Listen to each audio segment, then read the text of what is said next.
Hello everyone, today I shall show you the specimen of urinary bladder, uterus with its appendages and rectum and anal canal.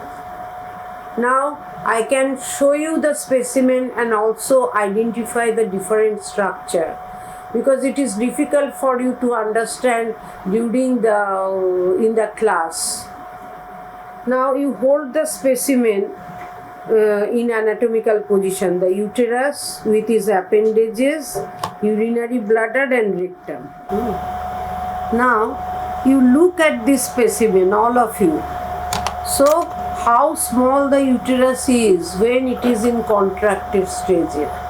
And this uterus is enlarged so much so that is up to epigastrium, that means near the level of the stomach during the childbearing period. Now this part, that is, this is the uterine tube, you will see, so long uterine tube. This is the two sides. So area above the uterine tube, this portion is fundus, which has got no cavity. Below this is the body, and this body end here in the constricted portion which is known as cervix, and part of the cervix is covered by the peritoneum. This shiny thing is the peritoneum. So you see, from the superior surface of the urinary bladder, the peritoneum is reflected to the anterior surface of the cervix and the body and the fundus. So this pouch is shallow, and that is known as the uterovesical pouch.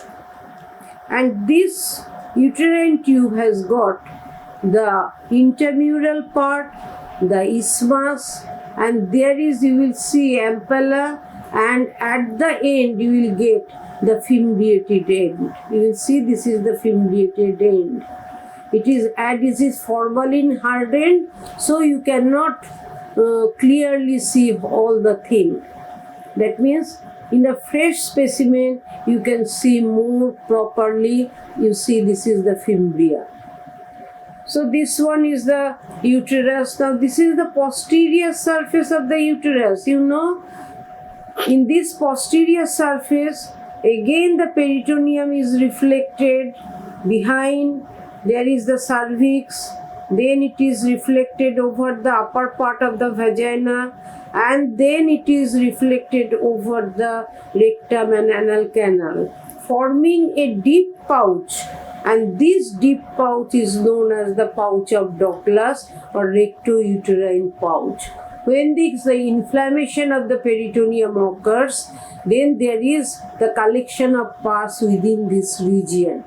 Because the uterine cavity is open to the exterior through the outlet, that's why infection is more common in case of female. And repeated infection of the uterus, they will produces the issue will be less or there will be no issue. So you will see here, this is the ovary. You see, this is more larger, and you will see this ovary is suspended from the fold of the broad ligament, the peritoneal fold, by means of meso-ovarium. This is the meso-ovarium. So this whole thing is the broad ligament. From here up to this is the broad ligament. And this broad ligament is actually contains this different structure. This is the ligament of ovary, the uterine artery, all this thing. Why there is important of this broad ligament? It does not give much support. But if you have to do the hysterectomy operation or any operation to the removal of the uterus, then you have to cut the broad ligament.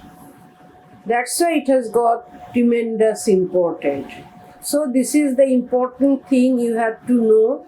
And you will see here in the lower part, that means towards the region of the exterior, you see this is the interior of the urinary bladder. And This is the interior of the vagina. So if you retract the vagina, then you will see there is the opening of the cervix. And this opening here you see, there are two lips. That means this is the perasoma, not the nadi perasoma. So this thing, the practical thing, I will show you, and the theory portion you read through the books. Thank you everyone, and thank you Rito for holding it in anatomical position.